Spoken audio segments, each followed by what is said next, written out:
Товарищ полковник, команда в составе 18 человек для прохождения военной службы в Московском гарнизоне войсковой части 12556 построена. Старшей командой и старшей лейтенантом. Ассаламу алейкум!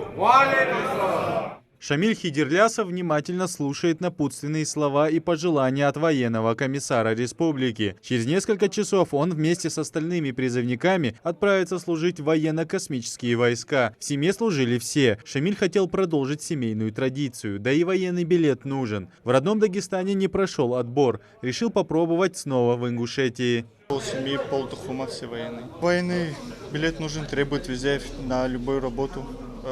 Приехал сюда, потому что в Дагестане слишком большой набор, могут не всех забрать в армию, а мне он нужен в ближайшее время. Доволен ты частью, в которую ты попадешь, и городом, в который ты Да, попадешь? говорят, элитные войска, одно из лучших. Служить все 18 ребят отправятся в Москву, в элитную часть военно-космических войск. Призывники будут проходить подготовку по нескольким направлениям, где пригодятся умственные и физические способности. И ничего сверхъестественного делать не нужно, объясняет новобранцам военный комиссар. Главное – достойно представить свою республику и семью. С сегодняшнего дня самостоятельно. Не подводите своих родителей, не подводите нас, военных, комиссариат, потому что вы отсюда уходите. Я хотел бы вам пожелать, чтобы достойно этот год, который вам предначертан, с высоко поднятой головой прошли, вернулись оттуда с сержантами, старшинами, ефрейторами, с хорошими отзывами от начальства. Одни мечтали попасть в воздушно-десантные войска, другие в сухопутные, где служили их родные, близкие и друзья. Но большинство призывников рады, что отправятся служить именно в космических войсках. Я решил пойти в армию по собственному желанию. В семье у меня служил отец, старший брат.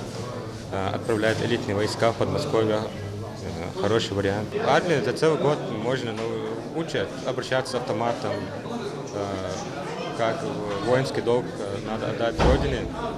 Это долг каждого человека, который физически готов пройти через все препятствия, в нужный момент защищать свою Родину. Всего Ингушетия направит на военную службу 200 человек в рамках весенней призывной кампании. В составе первой группы служить поедут 18 ребят. Главное, что отмечает военный комиссар, на Украину новобранцев отправлять не будут. Настроение у ребят поднято, они идут все добровольно, с желанием.